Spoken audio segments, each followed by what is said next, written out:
Salam damai sejahtera dalam kasih Tuhan kita, Yesus Kristus. Kiranya melalui renungan hari ini, setiap hati kita disegarkan, setiap pikiran diperbaharui, dan setiap jiwa semakin dekat dengan Yesus Kristus. Semoga renungan ini menjadi sarana untuk mendengarkan suara Tuhan setiap hari dan mengalami percobaan pribadi dengannya. Mari kita berdoa. Tuhan Yesus, kami datang di hadapan-Mu dengan hati yang rindu untuk mendengarkan suara-Mu. Terima kasih untuk anugerah-Mu yang baru setiap pagi. Saat kami membuka renungan ini, bukalah juga hati dan pikiran kami, agar kami dapat mengerti dan menerima firman-Mu dengan sukacita. Roh Kudus, tolong kami agar firman yang kami renungkan hari ini tidak hanya menjadi pengetahuan, tetapi menjadi kehidupan dalam tindakan dan keputusan kami. Pimpinlah setiap langkah kami dan ubahlah kami seturut kehendak-Mu. Di dalam nama Tuhan Yesus kami berdoa. Amin. Renungan harian Kamis 24 Juli 2025, menghidupi amanat Injil dalam setiap langkah. Markus 16 ayat 15. Lalu ia berkata kepada mereka, "Pergilah ke seluruh dunia, beritakanlah Injil kepada segala makhluk." Kehidupan sehari-hari seringkali diwarnai oleh rutinitas yang membuat kita lupa akan panggilan kita sebagai pengikut Kristus. Kita bekerja, belajar, dan berinteraksi dengan banyak orang, namun terkadang melupakan esensi dari misi kita. Injil bukanlah hanya untuk kita simpan bagi diri sendiri, tetapi untuk dibagikan. Menjadi pengikut Kristus berarti mengambil peran aktif dalam menyebarkan kasih-Nya kepada dunia di sekitar kita. Dalam menjalankan tugas ini, kita tidak perlu merasa terbebani. Tuhan tidak meminta kita untuk langsung melakukan hal-hal yang besar, melainkan memuliakannya dari hal-hal kecil.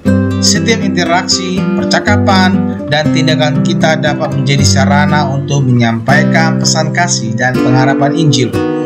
Apa yang kita lakukan dalam keseharian kita bisa menjadi alat yang ampuh untuk menyatakan siapa Kristus itu.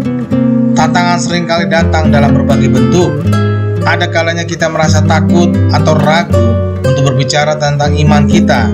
Namun kita diingatkan bahwa Tuhan yang memberi kita perintahkan ini juga untuk menyertai kita. Dia tidak meninggalkan kita sendirian dalam tugas ini. Dengan kekuatan darinya, kita dapat memiliki keberanian untuk melangkah dari dan berbicara tentang kebenaran yang telah kita alami. Saat kita menjalankan amanat ini, kita juga diundang untuk melakukannya dengan penuh kasih dan kebijaksanaan.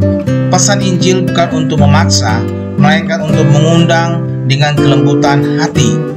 Kita dapat membagikan kasih Kristus dengan mendengarkan, memahami, dan merespon dengan empati terhadap kebutuhan orang-orang di sekitar kita. Dengan begitu, hidup kita menjadi kesaksian nyata dan seperti apa arti menjadi murid Kristus.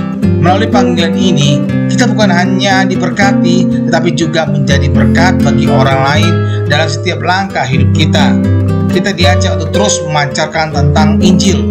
Tuhan telah mempercayakan kita dengan tanggung jawab yang besar, dan Dia juga telah memberikan kita segala yang kita butuhkan untuk menjalankannya. Mari hidupkanlah panggilan ini di dalam kehidupan kita sehari-hari dengan setia dan penuh sukacita. Tuhan Yesus pasti mau memberkati kita. Sahabat terkasih, jika hari ini engkau belum pernah sungguh-sungguh membuka hati untuk menerima Yesus sebagai Tuhan dan Juru Selamat, ketahuilah bahwa Dia mengasihimu dengan kasih yang kekal. Dia datang ke dunia, mati di kayu salib, dan bangkit pada hari ketiga, supaya setiap orang yang percaya kepadanya tidak binasa, melainkan beroleh hidup yang kekal. Yesus tidak meminta kesempurnaanmu, Dia hanya meminta hatimu. Jika hari ini engkau merasakan dorongan dalam hatimu untuk menerimanya, ucapkanlah doa ini dengan iman. Tuhan Yesus, aku mengakui bahwa aku adalah orang berdosa. Aku membutuhkan Engkau sebagai Juru Selamat di dalam hidupku. Aku percaya bahwa Engkau mati di salib untuk menebus dosaku, dan Engkau bangkit untuk memberikan hidup yang baru. Hari ini aku membuka hatiku dan menerima Engkau sebagai Tuhan dan Juru Selamatku. Pimpinlah hidupku mulai sekarang dan jadikan aku pribadi yang hidup sesuai dengan kehendak-Mu. Dalam nama Tuhan Yesus Kristus aku berdoa, amin. Jika kamu telah berdoa dengan sungguh-sungguh, percayalah bahwa surga bersukacita atas keputusanmu hari ini. Carilah komunitas Kristen yang dapat mendampingi pertumbuhan imanmu, dan teruslah hidup dalam kasih dan firman Tuhan setiap hari. Tuhan memberkati. Amin.